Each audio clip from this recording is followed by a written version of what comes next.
Good morning everyone. Tara magbasa na tayo ng ating libro guys. Magandang balita, Biblia. Today is 13 November 2023. Nandito na tayo sa aklat ng Ikalawang Hari, chapter 18.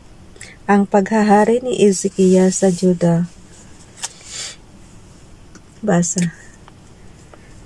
Ikalawang Hari, chapter 18, verse 1. Ng ikatlong taon ng paghahari sa Israel ni Osias na anak ni Ela, naging hari naman ng Juda si Ezekias naging na anak ni Ahaz. Verse 2, siya ay 25 taong gulang noon at 29 na taon siyang naghari sa Jerusalem.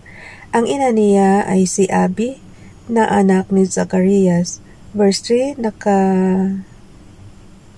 naging kalugod-lugod siya kay Yahweh sapagkat sumunod siya sa mabuting halimbawa ng ninuno niyang si David.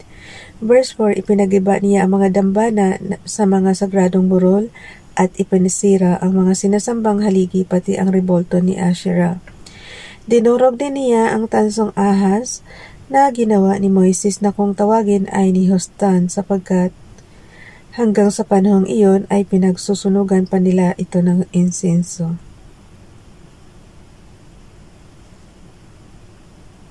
Verse 5, nagtiwala si Ezekias kay Yahweh ang Diyos ng Israel. Wala siyang katulad sa mga naging hari ng Juda na o naman o sumunod sa kanya. Verse 6, verse 6 guys. Pakisundan ako ng basa. Nanatili siyang tapat kay Yahweh at naging masunurin sa kautosang ibinigay ni Yahweh kay Moises. Verse 7, kaya't pinatnubayan siya ni Yahweh at nagtagumpay siya sa kanyang mga gawain. Naghimagsik siya sa hari ng Assyria at tumangging pasakop dito. Verse 8, natalo niya ang mga Pilisteo hanggang sa Gaza. So, simulat sa pool guys, yung Gaza na na yan ng Israel. Ewan ko bawat talaga pa ibibigay, babawiin. Yung yung kanilang kasaysayan. Pero napansin niyo ang laging sumusugod sa kanila, Assyria. Okay, verse 8. Verse 7 pala muna tayo. Kaya't pinatnubayan siya ni Yahweh at nagtagumpay siya sa kanyang mga gawain. Naghimagsik siya sa hari ng Assyria at tumangging pasakop dito. Verse 8, natalo niya ang mga Filisteo hanggang sa Gaza at sinakop ang lahat ng bayan sa paligid nito. Mula sa pinakamaliit na nayon hanggang sa pinakamalaking lungsod. Nasakop ang Samaria. Verse 9, ng ika-4 na taon na paghahari ni Ezekias at ikapito naman ni Osias sa Israel, kinubkob ni Haring Salmaneser ng Assyria ang Samaria. Ang tapang talaga nitong Assyria. Parati na lang nanakop. Kinubkob ni Haring Salmaneser ng Assyria ang Samaria. Verse 10, at nasakop ito o pagkaraan ng 3 taong pagkubkob. Noon ay ika-6 na taon ng paghahari ni Ezekias at ika-9 naman na ni Osias sa Israel. Verse 11, ang mga Israelita ay binihag ng hari ng Assyria, dinala sa Assyria at pinatira sa Hala sa Ilog Habor, nasa Gozan, at sa mga lungsod ng Medes. Verse 12, nangyari ito sa kanila sapagkat sinuway nila si Yahweh na kanilang Diyos at sinira ang kasunduang ginawa sa kanila sa pamamagitan ni Moises na lingkod ni Yahweh. Kinubkob ni Sennacherib ang Jerusalem. Ikalawang Hari, chapter 18, verse 13, ng ika-14 na taon ng paghahari ni Ezekias, sinakop ni Sennacherib na hari ng Assyria ang mga lungsod ng Juda at napaligiran ng pader. Verse 14, kaya si Haring Ezekias ng Juda ay nagpadala ng ganitong mensahe kay Haring Sennacherib ng Assyria na noon ay nasa Lakis. Nagkamali ako. Ibigay ko sa iyo ang lahat ng hingin mo. Huwag mo lang kaming sakupin. Dahil dito, sila ay hininga ni Sennacherib ng 10,500 kilong pilak at 1,050 kilong ginto.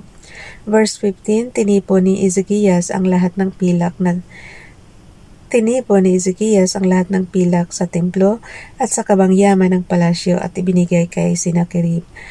Verse 16, pati ang mga gintong nakabalot sa mga pinto ng templo at sa mga poste sa pintuan ay tinuklap niya at ibinigay din sa hari ng Assyria.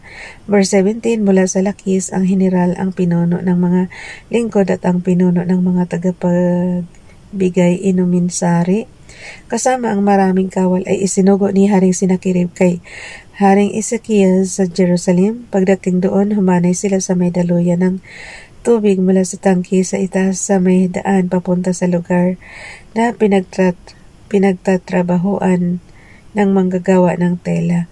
Verse 18, nang ipatawag nila ang hari, dumating si Eliakim na anak ni Hilkias at tagapamahala sa palasyo, si Sibna na kalihim ng hari at si Joah na anak ni Asaph at namamahala sa pagtatago ng mga dokumento.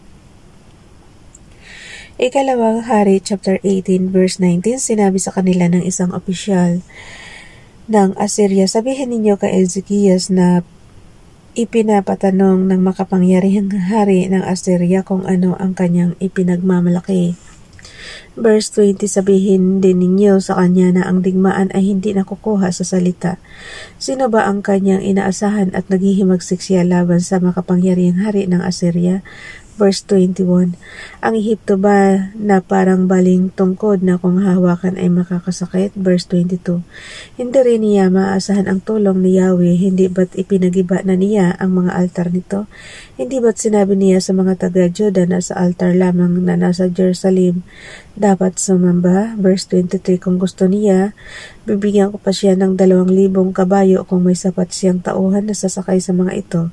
Verse 24, kung sa mga karwahe at mga ngabayo ng Ehipto siya aasa, paano niya malalabanan kahit na ang pinakamahinang kawal ng aming hari? Verse 25, huwag niyang isiping hindi alam ni Yahweh na ako'y naparito upang wasakin ang Jerusalem. Siya pa nga ang may sabi sa aking salakayin ko ito wasak at wasakin. Verse 26, sinabi ni na Eliakim, Sebna at Joah sa opisyal ng Assyria, nakikiusap kami sa inyo na sa wikang Arameo na lamang ninyo kami kausapin sapagkat naiintindihan din namin ito. Huwag ninyo kaming kausapin sa wikang Hebreo sapagkat nakikinig ang aming mga kababayan na nakatira sa tabi ng pader ng lungsod. Verse 27, ngunit sinabi ng opisyal, ito'y hindi lamang ipinapasabi ng aming Panginoon sa inyo at sa inyong hari, kundi pati sa inyong mga kababayan sapagkat pari-pareho kayong kakain ng inyong dumi at iinom ng inyong ihi. Ay, ang saklap naman ito. Guys, kakain daw ng dumi at iinom ng ihi. Verse 28, tumayo ang opisyal at sumigaw sa wika Hebreo, ipinapasabi sa inyo ng makapangyarihang hari ng Assyria. Verse 29, na huwag ninyong paniwalaan si Ezekias, hindi niya kayo maipagtatanggol laban sa aming hari. Verse 30, huwag kayong maniniwala sa kanya kahit sabihin sa inyo na ililigtas kayo ni Yahweh at ang lungsod na ito ay hindi masasakop ng hari ng Assyria. Verse 31, huwag ninyong papakinggan si Ezekias, ipinapasabi pa ng hari ng Assyria na sumuko na kayo at makipagkasundo sa kanya at makakain ninyo ang bunga ng inyong mga ubasan at mga punong igos, iinom din kayo ng tubig sa inyong mga balon. Verse 32, hanggang sa mailipat ko kayo sa isang lupain tulad ng inyong lupain na sagana sa butil at alak, sa tinapay at bungang kahoy, sa mga olibo, langis at pulot. Ang piliin ninyo'y buhay at hindi kamatayan. Huwag ninyong paniwalaan si Ezekias kahit sabihin niyang ililigtas kayo ni Yahweh. Mayroon namang Diyos ng alinmang bansa ang nakapagligtas sa kanila mula sa kapangyarihan ng hari ng Assyria.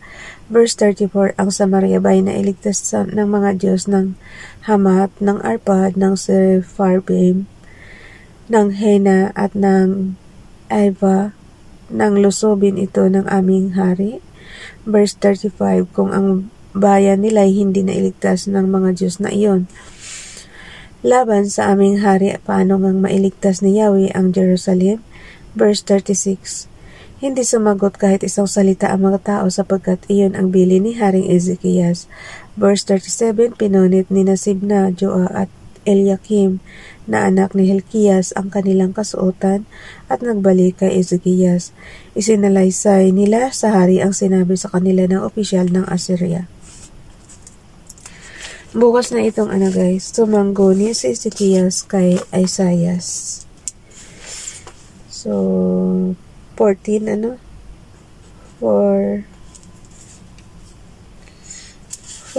November 2023. Yung chapter 19 guys.